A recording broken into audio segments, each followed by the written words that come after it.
इस सेनापति शंकर को लाया, पकड़ लाया ना, चल चढ़ा दे फांसी पर।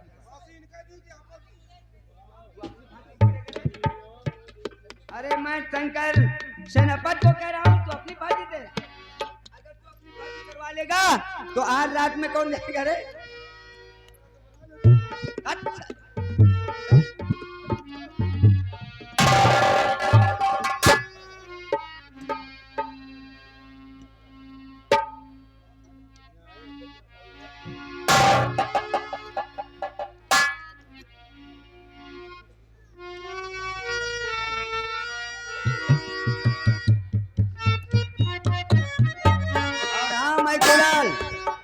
अगर कोई कमी हुई तो हमारे हाथ में देख रहा है क्या है?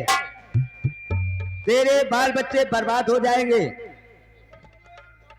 नंबर 1 और नंबर 2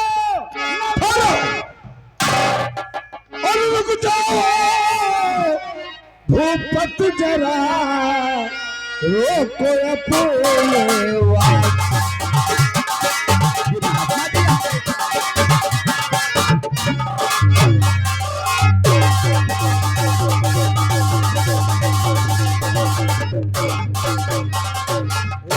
जाओ भूपत जरा रोको अपने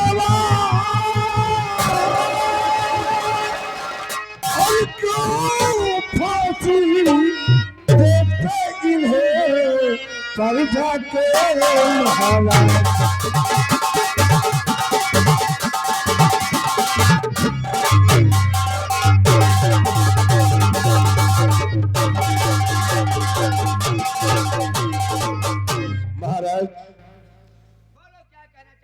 इनकी फांसी क्यों हो रही है, हमें साफ साफ बताइए। फांसी? इसने मेरी इज्जत पर डाका डाला है, इसलिए हम इसे फांसी देते। लेकिन महाराज, मैं आपसे कुछ कहना चाहता हूँ। क्या कहना चाहते हैं महात्मा जी? फांसी कर होगी इनकी, लग जाए कुल में दाग, गुल हो जाएगा राजन उदयनगर का चिराग। अगर आप महाराज, कहिए महात्मा जी, आप जिनकी फांसी करना चाहते हैं, अगर इसकी फांसी हो गई तो रियासत उदयनगर का चिराग हमेशा हमेशा के लिए बुझ जाएगा। महात्मा जी, ये तो मैं भी जानता हूँ, लेकिन ये मेरा जानी दुश्मन है, इसलिए हम इसे जिंदा नहीं। राजन, आप अगर ऐसा करेंगे तो बहुत बड़े पाप के भागी बनेंगे। मैं इसकी दाहिनी भुजा देखना चाहता हूं, क्योंकि महाराज उदयसेन ने अपने राजकुमार के दाहिने भुजा पर त्रिशूल का निशान बनवाया था। महारानी ने उसके दाहिने भुजा पर त्रिशूल का निशान बनवाया था।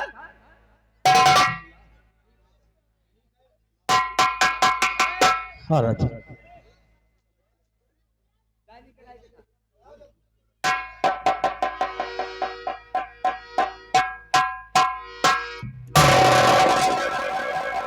राजन देख लीजिए, उसके दाहिने हाथ पर त्रिशूल का निशान बना हुआ है। यह मल्ला नहीं, बल्कि महाराज उदयसेन का छोटा राजकुमार है। क्या महाराज उदयसेन का छोटा राजकुमार है?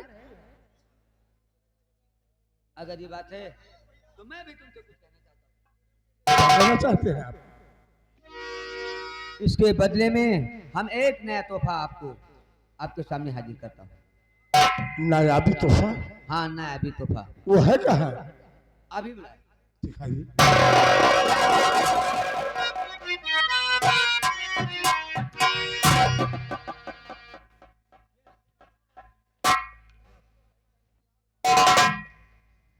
चाचा जी, यह बालिक, यह मैं क्या देख रहा हूं?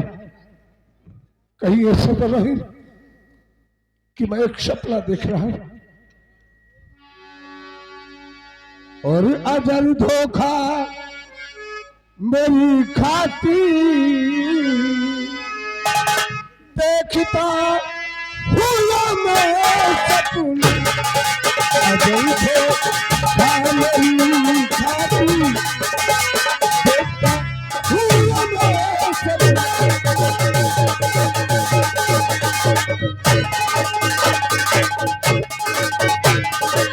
अजल धोखा मेरी खाती देखता हुआ मैं सपना उदय नगर भूपत तुझे उदय नगर भूपत तुझे मुझे लगी चाहत अपना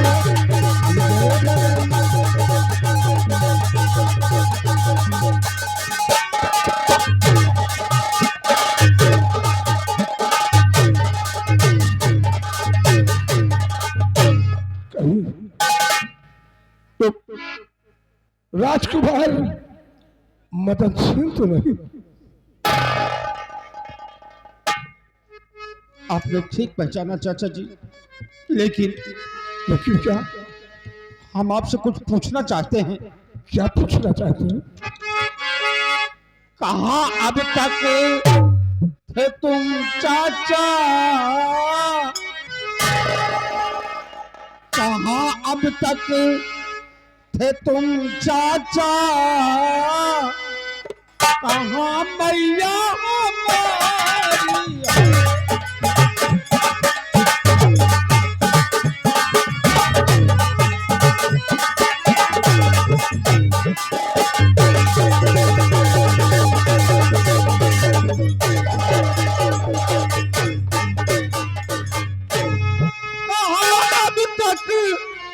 तुम चाचा, कहाँ मैया हमारी है? और हुआ क्या छोटे भाई को जो विपदा आई भारी है?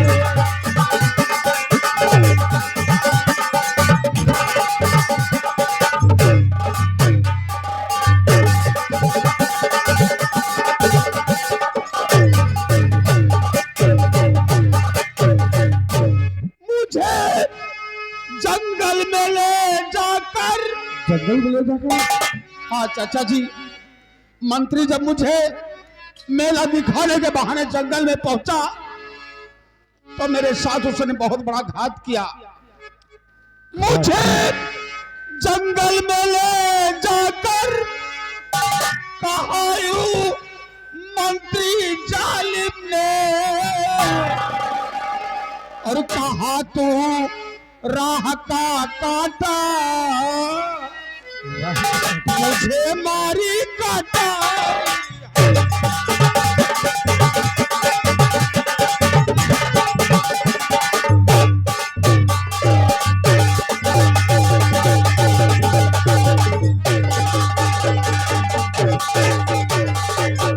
चाचा जी, आप ये बताइए कि मेरी माँ, मेरा छोटा भाई और आपका परिवार ये सब कहाँ है और आप किस हालत में इधर उधर टहल रहे हैं? बेटा मदन सिंह, हमारा परिवार तो अब इस दुनिया में नहीं है। ये आप कैसी बातें कर रहे हैं? और नहीं हम आपकी माता जी को बता सकते हैं कि वो है कहाँ। देखिए, आपका जो छोटा भाई है उसके बारे में हम बता सकते हैं। कहाँ है वो? मेरे छोटे भाई के बारे में बताइए आप। मेरा भाई कहाँ और किस साल में है? मिलना चाहते हो? जी हाँ चाचा जी, एक बार मैं अपने भाई को देखना चाहता हूँ। और जिसे कहते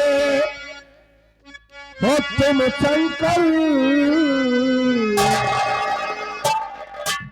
जिसे तुम शंकर बुला जानते हो, जिसे कहते हो तुम शंकर सगा भाई तुम्हारा है। जिसे कहते हो तुम शंकर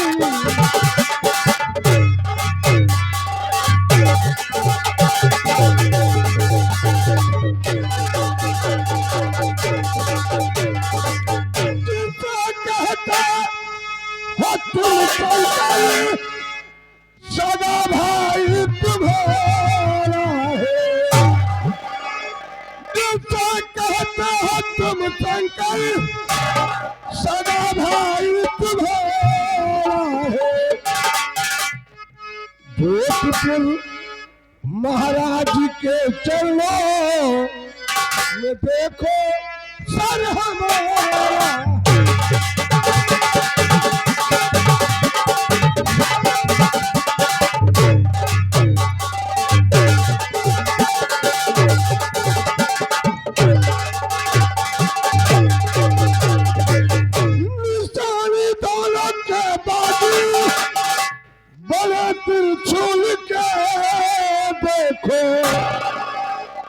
दोनों राजकुमार के बाजू में त्रिशूल का निशान बना हुआ है। निशान दोनों के बाजू बड़ा त्रिशूल के देखो। अजब महिमा तेरी भगवान, अजब महिमा तेरी भगवान। मिला मुझको किनारा है। अजब महिमा तेरी भगवान।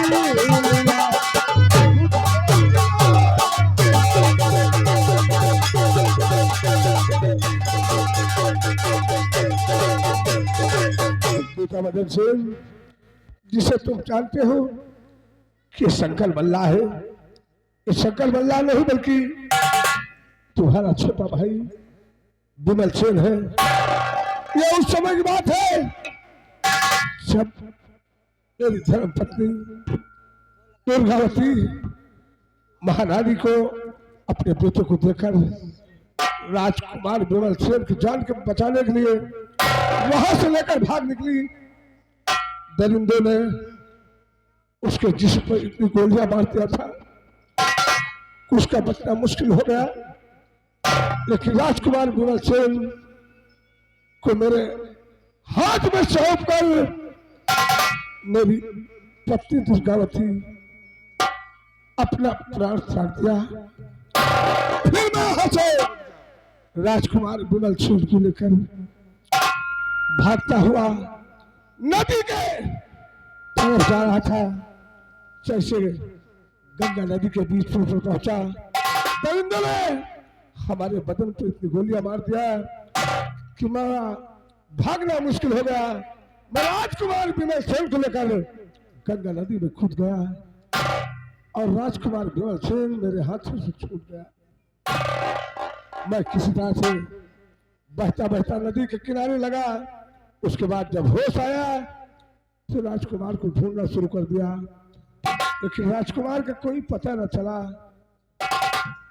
आज 2 दिन हुए सेवक मल्ला मेरे पास आया और वो कहने लगा कि मेरे बेटे शंकर की फांसी जोधपुर के महाराज मान सिंह करवा रहे हैं। वो मेरा सगा बेटा नहीं है। 20 साल की कहानी बताने लगे। हमें धीरे धीरे याद आया कि आज के 20 साल पहले मेरे हाथों से राजकुमार विमल सेन गंगा नदी में छूट गया था। आकर जब देखा तो शंकर के हाथ में त्रिशूल का निशान बना था। जब देखा तो मुझे पहचान मिल गया कि मेरा छोटा राजकुमार विमल सेन।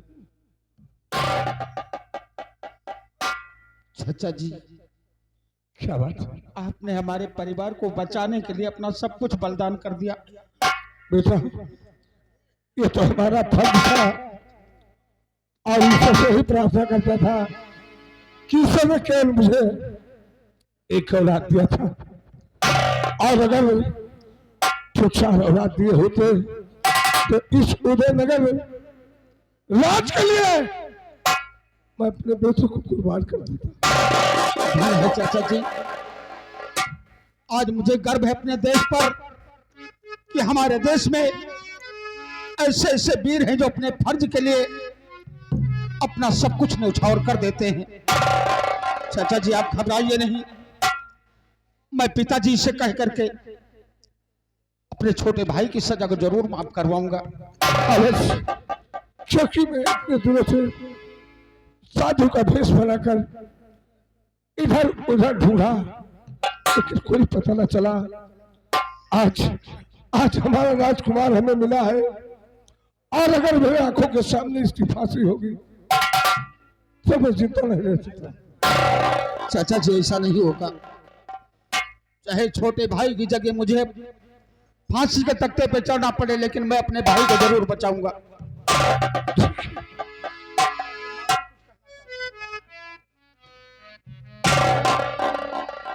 क्या कहना चाहते हो मदद सेन?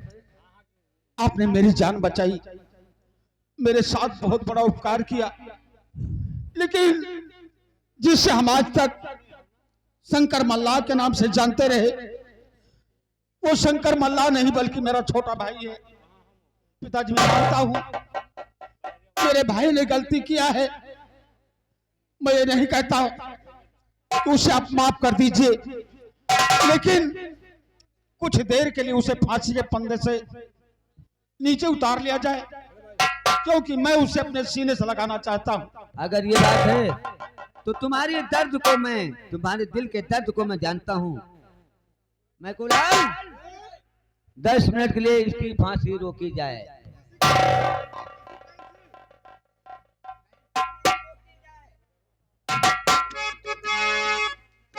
मेरे छोटे भाई,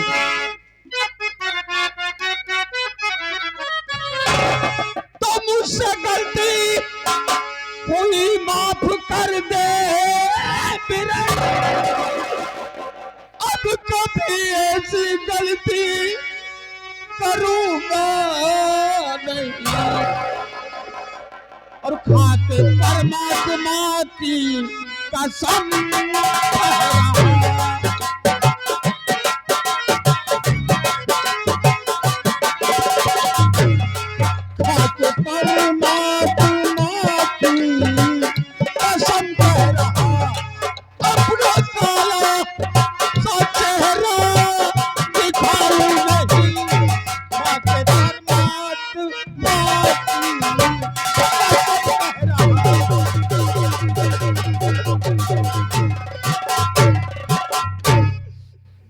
मुझे क्षमा कर दो मेरे भाई। रहे हो?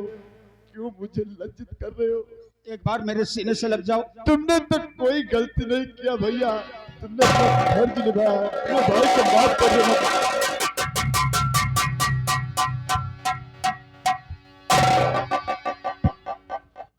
महाराज, मेरे भाई ने जो गुनाह किया है उसकी फांसी के बदले आप मेरी फांसी करवा दो। नहीं भैया, क्या कर रहे हो? मदद सेन, जी पिताजी। फांसी तो इसकी मैं माफ कर सकता हूँ, लेकिन एक बात और है कि मेरी बेटी रेखा न जाने कहां पर है। मैं बगैर अपने बेटी के जिंदा नहीं रह सकता। आप अगर कीजिए, मेरी बेटी को ढूंढ कर लाओ तब मैं इसकी फांसी माफ करूंगा, अन्यथा नहीं। राखी जहां भी होगी वो मेरा भाई स्वयं बताएगा।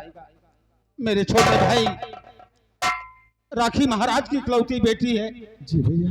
और उसके बगैर महाराज बिल्कुल नहीं रह सकते, इसलिए तुम राखी का पता बता दो। महाराज तुम्हारी गलती को हमेशा के लिए माफ कर नहीं देंगे। भैया नहीं, अगर महाराज राखी बगैर नहीं जी सकते तो तेरा भाई बिना राखी के भी नहीं जी सकता भैया। मैं समझता हूँ जान दे दूंगा राखी के लिए। तुम दोनों एक दूसरे से बहुत प्यार करते हो। मैं तुमसे वादा कर रहा हूँ कि राखी की शादी भी तुम्हारे साथ ही होगी। मेरे साथ छल तो नहीं होगा? ये मेरा वादा है। महाराज मेरी बातों को काटेंगे नहीं। क्योंकि उन्होंने मेरी जान बचाई, मुझे अपना धर्म का बेटा बनाया। इसलिए तुम राखी का पता बताओ, सारी की सारी गलती महाराज माफ कर देंगे। वो बहुत दयालु हैं। मैं उससे बताऊंगा जो महाराज की सीमा सरहद के पास गंगा नदी है, वहीं एक झोपड़ी है। उस झोपड़ी में एक बूढ़ी माँ रहती है, एक छोटी सी मजार है। बूढ़ी माँ? हाँ, वही बिलक बिलक बूढ़ी माँ रो रही थी। उन्हीं की शरण में राखी को छोड़ आया हूँ भैया। तुम चिंता मत करो, लेकिन राखी ऐसे आएगी नहीं। हाँ मैं जानता हूँ मेरे जाने से नहीं आएगी, इसलिए मैं नहीं जाऊंगा। मैं चाचा जी को भेजूंगा। हाँ चाचा जी, चाचा जी जरूर आएगी राखी। आपने हमारे साथ बहुत कुछ किया है, एक उपकार और कर दीजिए। क्या कर रहा है बेटा? महाराज की लाडली बेटी गंगा नदी किनारे किसी बूढ़ी माँ के साथ रहती है, उसको आप ले आ दीजिए, सब ठीक हो जाएगा। आप चिंता न करें, मैं अभी जा रहा हूँ और राखी को अपने साथ लेकर आऊंगा। अच्छी बात है चाचा जी, हम आपके आने का इंतजार करेंगे। ठीक है, मैं बहुत जल्द आऊंगा। और उमरिया मेरी बीत जाए सजनवा, घर न आए मैं। उमरिया मेरी बीत जाए सजनवा, घर न आए मैं।